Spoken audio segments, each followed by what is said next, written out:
तिथं काही अशा केसेस आहेत जिथं घरामध्ये महिलेची अकाउंटच नव्हती आणि त्यावेळेला त्यांनी पुरुषांच्या याच्यावर सुरू केलेलं होतं. नंतर स्वतःची स्वतंत्र अकाउंट आल्यानंतर त्यांनी ते अकाउंट बदलण्याचा सुद्धा प्रयत्न केला. आता त्या सगळ्या याच्यामध्ये ही ई-केवायसी ची प्रक्रिया ही अतिशय उपयुक्त ठरणार आहे, की याच्यामधनं लाभार्थी जे जेन्युइन आहेत की 31 डिसेंबर पर्यंत एकदा ई-केवायसी झालं की मग याच्यामध्ये अशा पद्धतीच्या कुठल्याही घटना ज्या 6-8 महिन्यापूर्वी झाल्या त्या होणार नाहीत. पर्यंत ई-केवायसी करणाऱ्या महिलांची संख्या किती आहे ही माहिती पडलेली आहे का? अद्याप किती महिलांचं ई-केवायसी लाडकी बहीण मध्ये करण्याचं बाकी राहिलेलं आहे? आम्ही साधारणपणे 2 महिन्यापूर्वी 18 नोव्हेंबर पर्यंत ई-केवायसी ची प्रक्रिया पूर्ण करण्याच्या संदर्भामध्ये सर्वच आपल्या महाराष्ट्रातील लाडकी बहीण मुख्यमंत्री माझी लाडकी बहीण योजनेच्या लाभार्थी महिला ज्या आहेत त्या माता भगिनींना आम्ही त्या ठिकाणी सूचना केल्या होत्या. त्यानुसार जवळपास 1,20,00,000 अधिक महिलांची ई-केवायसी ची प्रक्रिया 100% पूर्ण झालेली आहे आणि 50 लाखापेक्षा अधिक अशा महिला आहेत ज्यांची साधारणपणे 60-70% ही जी प्रक्रिया आहे ती त्या ठिकाणी पूर्ण झालेली आहे. मधल्या कालावधीमध्ये अतिवृष्टी असेल, पूर परिस्थिती असेल, अवकाळी पाऊस असेल, म्हणजे मे महिन्याच्या पहिल्या आठवड्यामध्ये जो पाऊस सुरू झालेला आहे तो साधारणपर्यंत जवळपास 5 ते 10 नोव्हेंबर पर्यंत पाऊस सुरू होता. बऱ्याचशा ठिकाणी पुराची परिस्थिती सुद्धा होती, अतिवृष्टी सुद्धा झाली आणि त्या ठिकाणी महिलांचे काही असणारे जे कागदपत्र असतात, काही दाखले असतात, तर ते त्यांना म्हणजे पुराच्या परिस्थितीमध्ये सुद्धा तिथं काही भरपूरशा लाभार्थ्यांनी गमावलेले आहेत. त्या दृष्टिकोनातून आणि त्याचबरोबर ज्या विधवा महिला आहेत किंवा ज्या एकल महिला आहेत म्हणजे ज्यांचे वडील वारलेले आहेत पण डिवोर्स झालेला आहे किंवा अशा पद्धतीच्या ज्या काही बाबी आहेत तर त्याच्यामध्ये त्यांचीही त्याच्यामध्ये विनंती होती, सूचना होती.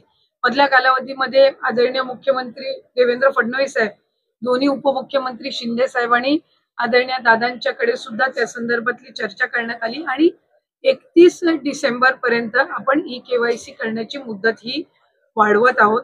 म्हणजे जेणेकरून ज्या काही जिथं अतिवृष्टी झाली, पूर परिस्थिती झाली तिथल्याही महिलांना ई-केवायसी साठी त्या ठिकाणी अधिकची मुदतीतून त्यांना ई-केवायसी ची प्रक्रिया पूर्ण करता येईल. या व्यतिरिक्त ज्यांचे पतीचं निधन झालेलं आहे, वडिलांचंही निधन झालेलं आहे, अशांकडे जे सर्टिफिकेट नाहीयेत म्हणजे अशांकडे त्यांचे जे डॉक्युमेंट्स नाहीयेत, त्यांचं डेथ सर्टिफिकेट असेल किंवा डिवोर्सचे न्यायालयांच्या जे काही डिवोर्सचे सर्टिफिकेट्स असतात म्हणजे कोर्टचे जे डॉक्युमेंट्स असतात ते त्यांना अपलोड करण्याच्या दृष्टिकोनातून किंवा एखाद्या गावामध्ये एखादी एकल महिला असेल किंवा एखादी विधवा असेल, तिच्या पतीचंही निधन झाले आणि वडिलांचंही निधन झालेलं आहे, अशा महिलेनी लाभार्थ्यांनी जर ते डेथ सर्टिफिकेट किंवा ते डॉक्युमेंट्स जर तिथल्या अंगणवाडी सेविकेकडे उपलब्ध करून दिले तर ती त्याची जी सर्टिफिकेट आहे ती सीडीपीओ कडे देऊन त्या संदर्भातली सगळी प्रक्रिया पूर्ण करून घेऊ शकतील. आम्ही आजच त्या संदर्भातला शासन निर्णय सुद्धा निर्गमित करत आहोत. त्याच्यामध्ये ज्या ज्या गावातल्या किंवा शहरातल्या तिथल्या अंगणवाडी केंद्र आहेत, ज्या अंगणवाडी सेविका आहेत त्यांच्याकडे त्यांनी तशा पद्धतीचे कागदपत्र सबमिट करायचे. इन द मीन वाईल त्या मध्यंतरी त्या कालावधीमध्ये आम्ही वेबसाईटवर पण तशा पद्धतीचं ऑप्शन हे देण्याच्या दृष्टिकोनातून आमचं काम हे सुरू आहे. रोज साधारणपणे 4 ते 5 लाख महिलांचं ई-केवायसी ची प्रक्रिया ही त्या ठिकाणी होत आहे.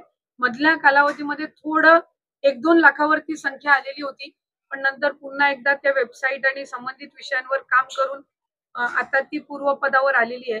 तर या संदर्भामध्ये राज्याचे मुख्यमंत्री फडणवीस साहेब आणि दोन्ही उपमुख्यमंत्री शिंदे साहेब आणि दादा यांच्या सूचनेनुसार आपण ती 31 डिसेंबर पर्यंत मुदत वाढवतो. नाही पण या सगळ्या लाडक्या बहिणींमध्ये सातत्यानं अनेक बातम्यांसमोर येत होतं की सरकारी महिलांनी देखील या सगळ्या योजनेचा लाभ उचललाय. आता एक नवीन बातमी समोर होते, वृत्तपत्रामध्ये छापून आली की ज्यांचे पुरुष म्हणजे पोलीस मध्ये कामाला आहेत त्यांच्या पत्नीने देखील पोलीस एक गोष्ट आपण ह्याच्यामध्ये समजून घेतली पाहिजे की जून 2024 मध्ये ही योजना झाली. 1 जुलै पासून लाभार्थ्यांनी याच्यामध्ये फॉर्म भरायला सुरू केले. सरकारी नोकरींमध्ये जे असणारे लाभ घेणारे होते जवळपास 7 ते 8 महिन्यांपासून किंवा त्याच्याही आधीपासून जसं जसं विभागाच्या यंत्रणेच्या लक्षात येत गेलं तसं तसं त्यांचा लाभ तिथल्या तिथे थांबवत गेलेला आहे. 6-8 महिन्यानंतर ज्यांचं ज्यांचं निदर्शनास आलेलं आहे त्यांच्या पगारातून ती ट्रेजरीमध्ये म्हणजे सरकारी तिजोरीमध्ये परत घेण्याची प्रक्रिया सुद्धा जवळपास 6-8 महिन्यापासून त्या ठिकाणी सुरू आहे. आणि ज्यांना ज्यांना नवीन सरकारी नोकरी लागते, जशी पोलीस भरती जशी होते किंवा सरकारी नोकरी जशी लागते, तसं तसं ते डॉक्युमेंट त्या विभागाकडे देतात की आता मी या योजनेमध्ये पात्र नाहीये. तर त्या पद्धतीने आपण ते अपडेट करत असू. जसं जानेवारी महिन्यामध्ये आम्हाला डेटा मिळाला नमो शेतकरी योजनेचा. साधारणपणे तो 5 ते 6 लाखाचा डेटा होता. आणि मग त्या पद्धतीनं त्यांचा लाभ आपण 1000 रुपये त्यांना नमो शेतकरीचा आणि 500 रुपये लाडकी बहीणचा असा आपण सुरू केला. तसंच सेवार्थचं ज्या वेळेला आम्हाला 2500चा डेटा मिळाला आपण त्यांचा लाभ तिथल्या तिथंच फेब्रुवारी महिन्यातच आपण बंद करून टाकला. काही वेळेला असं होते की प्रसार माध्यमांकडे किंवा पत्रकार म्हणजे वर्तमानपत्रांकडे 2-2, 3-3 महिन्यानंतरचे केसेस सुद्धा समोर येत आहेत. आणि मग ते नव्याने आत्ताच झालेत अशा पद्धतीची त्या ठिकाणी एक म्हणजे संभ्रम निर्माण होत आहे. आम्हाला ज्या ज्या वेळेला सरकारी जिथं नोकरी लागलेली असेल किंवा काय ते जसं त्यांच्या याच्यावर अपडेट होतात त्या वेळेसपासूनच आपण त्यांचा लाभ देण्याची प्रक्रिया बंद करत असतो. जो 12,000 12,500 पुरुषांच्या संदर्भात पण होता तिथं काही अशा केसेस आहेत जिथं घरामध्ये महिलेची अकाउंटच नव्हती आणि त्यावेळेला त्यांनी पुरुषांच्या याच्यावर सुरू केलेलं होतं. नंतर स्वतःची स्वतंत्र अकाउंट आल्यानंतर त्यांनी ते अकाउंट बदलण्याचा सुद्धा प्रयत्न केला.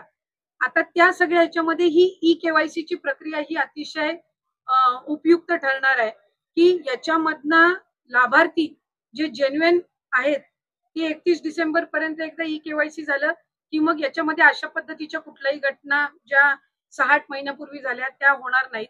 आणि जे पुरुष लाभार्थ्यांनी काही ठिकाणी जिथे लाभ घेतलेला आहे तिथेही आम्ही व्हेरीफाय केलंय. ज्या ज्या वेळेला लक्षात आलं त्यावेळेला त्याच वेळेला तिथं त्यांचा लाभ वितरणाची प्रक्रिया ही थांबवण्यात आलेली आहे. आणि ज्यांची नाही तर त्यांना दंड आकारण्याच्या संदर्भातली सुद्धा किंवा त्यांच्याकडनं ती जी रक्कम आहे ती पुन्हा एकदा वसूल करण्याच्या संदर्भामध्ये सुद्धा जो प्रस्ताव आहे तो विभाग